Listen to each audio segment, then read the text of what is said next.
I'm not going to waste your time. If you clicked on this video, you want to start running this year, but you can't.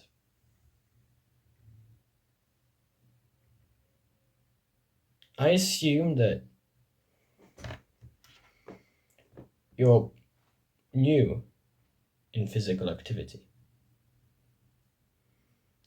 I don't know, it could be possible that maybe you're really good at the gym, you're really good at lifting heavy weights, but when it comes to running, you just don't want to do it. Or, as I presume, you just don't do that much physical exercise in general. See, the truth is that as soon as you understand just a couple of principles, which are easy to understand, but let's say harder to actually apply in real life, running any other physical exercise or even a lot of mental exercises just become a lot easier. And today, you're going to learn these principles, and this video will 100% get you to start running in 2024. So before we get into anything, let's talk about the importance of cardio, which is obviously the physical, the physical element that running helps improve. Obviously, you do gym, which is good for developing muscles, and obviously it has its positives on mental health as well. And then you have running, which focuses instead on cardio. See, how important is cardio for both physical and mental aspects? I took a couple of notes here. So you can definitely just, if you want to verify everything I'm saying here, you can just look it up on Google. I searched the importance of cardio and found this all immediately. So when it comes to physical health, cardio is extremely important for the health of your heart, for your cardiovascular health, hence the name. So, first of all, it helps lower heart disease. Heart disease is extremely dangerous, and I found this stat up as well that 600,000 people in America died this year due to heart disease last year, 2023. And that's just terrible. And you can kind of associate this increased amount of heart disease to, let's say, the increased amount of fucking junk that people in America, and I'm not just attacking America here, it's happening all over the world. The amount of people who just eat fucking garbage food and don't even do the minimum to kind of recompensate it by working on their cardio. So, apart from lowering heart disease, another thing that it does is increases oxygen use. So you could kind of say that it's like the opposite of what smoking does. Smoking kind of makes you breathe worse. It makes it so that you kind of need to breathe more often, like that mouth breathe. It's fucking horrendous. And cardio helps you kind of have the opposite effect where your lungs are a lot healthier and you can use oxygen a lot better.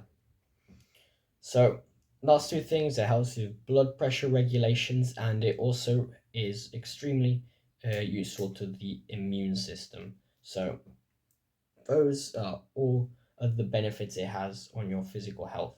So obviously there are a lot of gym rats watching these videos, and for you, obviously, your priority is mostly to build muscle, and I don't blame you if you're not too invested in cardio, but I would always say a bit of cardio is always good for you. Moving on to the positive effects it has on your mental health. First of all, it helps you with sleep and with your sleep cycle. It also helps with dopamine. See, nowadays we're living in a society where all of the highly stimulating applications on your phone, all of the fucking video games, they're all kind of, let's say, frying your dopamine receptors. And running, but the same as a lot of physical exercise in general, for example, gym work helps reestablish a good amount of dopamine and makes it so you kind of feel the good dopamine when you do something hard instead of just feeling every time you watch some hyper stimulating TikTok on your phone. And finally, it also helps with blood and oxygen flow, which is overall useful in getting you in a better mood every day. And that's extremely helpful for your mental health. That being said, I'll answer your question.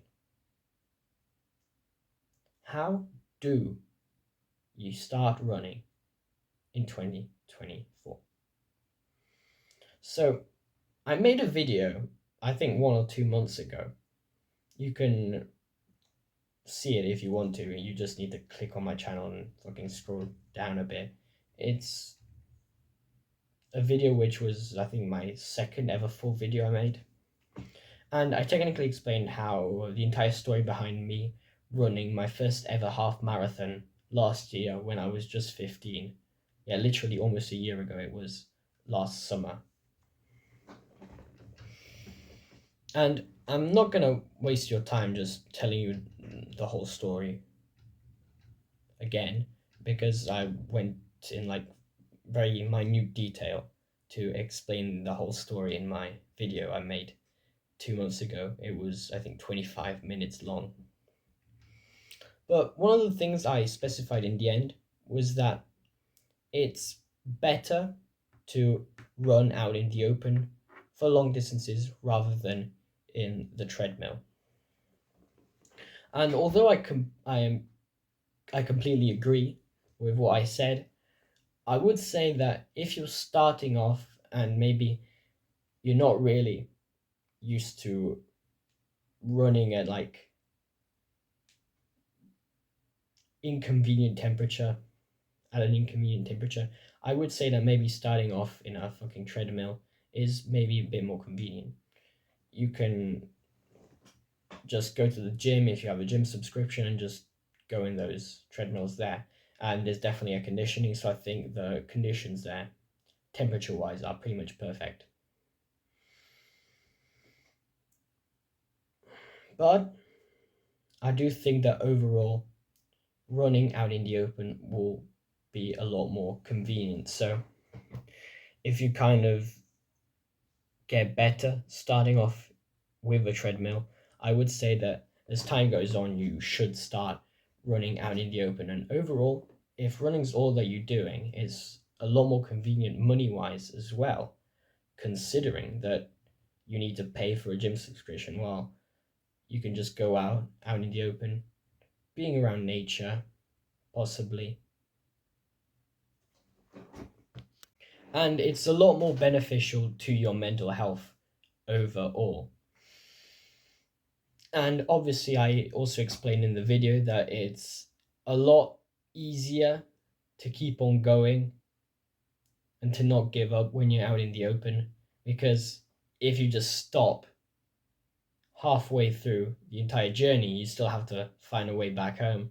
Well, if it's a treadmill, you just press the button and it stops. So if you're trying to work on that discipline, if you're already making some good improvement, running out in the open is no doubt the best thing to do. So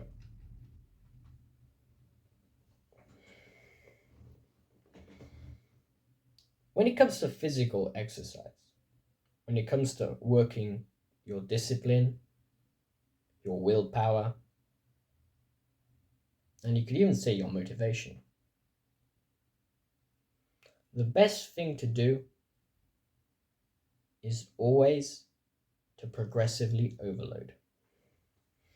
So I spoke about this in another video I made, which was my guide to the book by David Goggins, Can't Hurt Me. And it's a 45-minute video. So obviously, if you're interested in David Goggins, if you know who he is and you're interested in kind of reading his book, you want to hear what it's about before starting to read it, or maybe you already read the book but you kind of want to revise the concepts of it, you can definitely go and see that video. And yeah, that's pretty much a free promo. It's probably my favorite video of the ones I've currently released, and it took me a lot of time to do. But anyway, if you're just here for the information that I'm going to give you in this video, the juice from that video that I want to speak about here is pretty much that the best way to start running to start going to the gym as well is usually to progressive overload. So for the gym, you start off with lightweight, and then as time goes on, as you get better, you start using heavier weights. And for running, it's pretty much the same, but when it comes to distances or speed, if you want to dedicate yourself to shorter distances. So pretty much what I did last year before running the half marathon was I was regularly running 5 4-kilometer races, and then I would run a 10-kilometer race, then I ran a 15-kilometer race, and finally I ran the half marathon. And I've always kind of been naturally gifted at running. I have good genetics for that aspect. But chances are, if you're watching this video, you probably don't. So I'd say when progressively overloading, you should definitely go a lot slower. You can start off at 1 kilometer. Maybe you're already past that. You can start off with 2, 3, 4 kilometers. And maybe for 1 month you just do that, and the next month you try and go 1 kilometer further.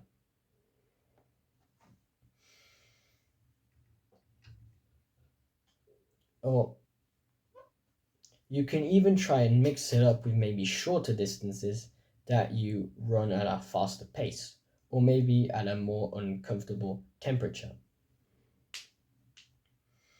See, the same time I was running the half marathon, I would also run these 4-kilometer runs around my area, and 4 kilometers for me is pretty easy because I'm quite of an expert. Not really expert, but I'm not a newbie anymore, let's say. But what made it so difficult was that I was running them in the middle of August, and it was like boiling hot. I live in the south of Italy, in an island called Sardinia, which is like famous for the beach, and it gets incredibly hot in the summer. And I was literally running with like 40 degrees outside, And the hardest part was like by the end there would be this extremely steep slope, and by the time I would get to the top every time, I was literally out of oxygen and I was about to faint every single time. And I still did it, and it helped a lot with my discipline, so that when I was running short distances, not only was I running slower because it was a long distance, which kind of helped me with motivation. It helped motivate me to run a longer distance, but it also helped me deal with the heat. And obviously, if you're starting off with little experience with running, you run 1 kilometer, 2 kilometers maximum, you can literally just train like 100 meter, 50 meter runs, or just run them faster, and maybe that will help you with the discipline.